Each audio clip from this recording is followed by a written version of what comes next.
So today we're just going to do a little video about the Greek yogurt bagels that I posted the other day. Very easy, super delicious, and only a few ingredients. So I'm just going to run through it real quick for any of you that want to make them at home. You want to mix the dry ingredients first. So I have 1 cup of flour here. It's going to go in my bowl. We're going to do 2 teaspoons of baking powder.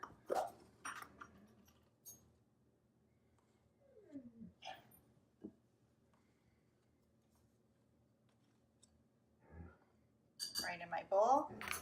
And lastly, we're going to put in 3/4 of a teaspoon of salt.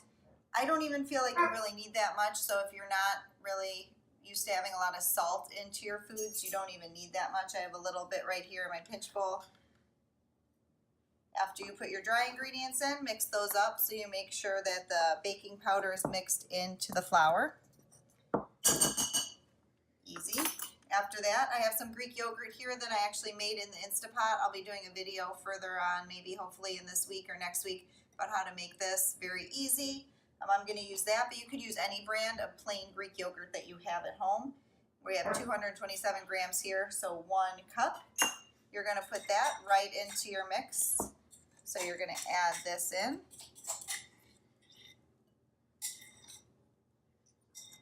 Get as much as we can here. All right, after that, we're just going to stir in the Greek yogurt right into the flour. It's going to make a kind of a crumbly mixture, but it'll start forming into a dough.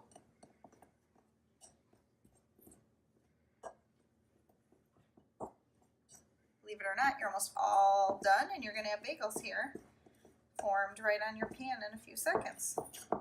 Stir that up until it starts forming into a dough. You might have to knead it with your hands a little bit.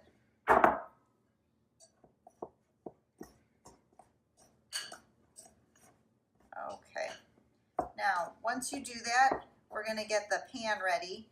I always spray my pan. You can use any non-stick cooking spray. We're just going to do a little spray pretty fast. And then a little bit of flour on the pan. We don't want these to be sticking.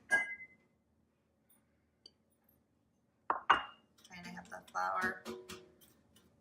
Make sure it gets all over. I always put some flour on my hands then so that you don't get so much stuck to your hands. Coat your hands a little bit with some flour. Finish off your dough here.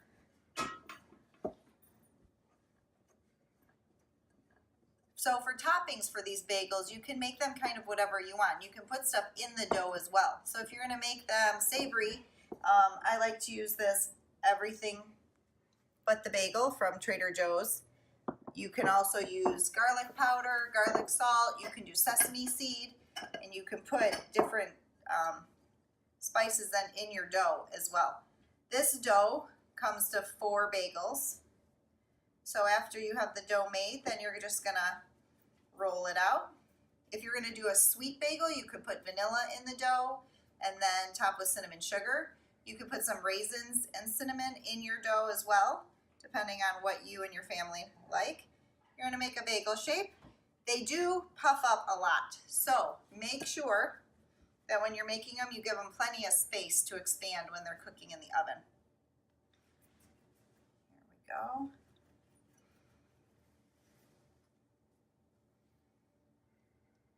There's 2. You're going to continue to do this till you have 4 bagel shapes. And after that, we're going to put them in the oven. They take between 20 and 25 minutes, and you're going to bake them at 375. So after you do that, make sure you put them on here, put your toppings on, and they go right in the oven. And here they are, all finished. So once you take them out of the oven, let them rest for 10 minutes on the pan. I made 2 different kinds. I did an everything bagel and then a cinnamon sugar. And these were derived from the Skinny Taste cookbook and recipe, and it will be linked below if you'd like to try them out on your own.